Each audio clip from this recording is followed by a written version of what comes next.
The claim against Supreme Court nominee Brett Kavanaugh that he committed some kind of sexual assault while a student in high school has metastasized into something different, something ugly, and something threatening to all of us. We've learned remarkably little about Brett Kavanaugh or Kristine Ford in the past week, despite a lot of words on their behalf. The facts of the case are still sparse and they're murky. But we've learned a disturbing amount about the left and what it's willing to do in order to maintain control of this country. Watch a clip from today in which New York Senator Kirsten Gillibrand explained why she knows Brett Kavanaugh is guilty. Watch. I believe her because she's telling the truth. She is asking the FBI to investigate her claims. She is asking for that kind of review, that investigative work, that oversight, that accountability, because she's telling the truth. Someone who is lying does not ask the FBI to investigate their claims. Who is not asking the FBI to investigate these claims? The White House. Dr. Kavanaugh, Judge Kavanaugh has not asked to have the FBI review these claims. Is that the reaction of an innocent person? It is not. So try to ignore the yelling there and the theatrics and the pure demagoguery of the moment and focus instead on Kirsten Gillibrand's reasoning, to the extent that there is any.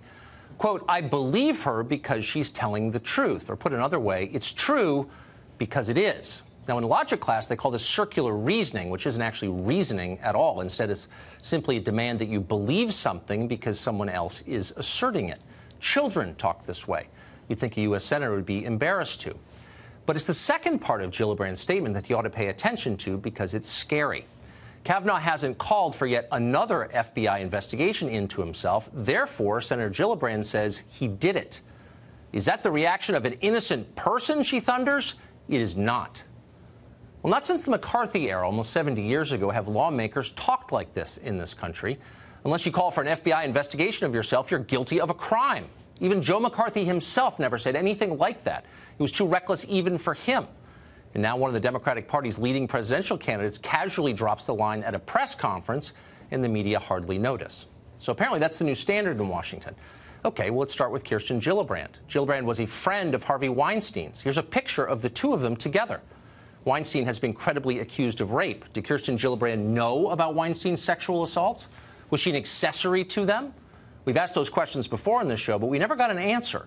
Why hasn't Gillibrand demanded an FBI investigation into herself to clear that up? Is that the reaction of an innocent person? By her standards, it's not. So bring on the FBI. Let them interview Kirsten Gillibrand under oath. Maybe surprise her at her home at dawn with a search warrant. And while they're at it, they should take a very close look at her relationship with Bill Clinton, another accused rapist. No doubt the Senate will beg for an investigation into that, too, assuming she's innocent. If she hesitates, press charges. This is lunatic. Sober liberals understand that it is. Democrats don't want Brett Kavanaugh on the court because they disagree with him. And that's understandable, by the way. They're angry that the Republican Senate refused to vote on Barack Obama's last Supreme Court nominee, Merrick Garland. That's understandable, too. But what's happening now is dangerous in a way that has nothing to do with politics. It's a threat to the civil liberties of every American, no matter who you voted for in 2016. Extremism has exploded on the left, and nobody is trying to contain it. Here's one particularly jarring example of that. This is Congressman John Garamendi of California. We know him well. He's one of the few House Democrats willing to come on this show.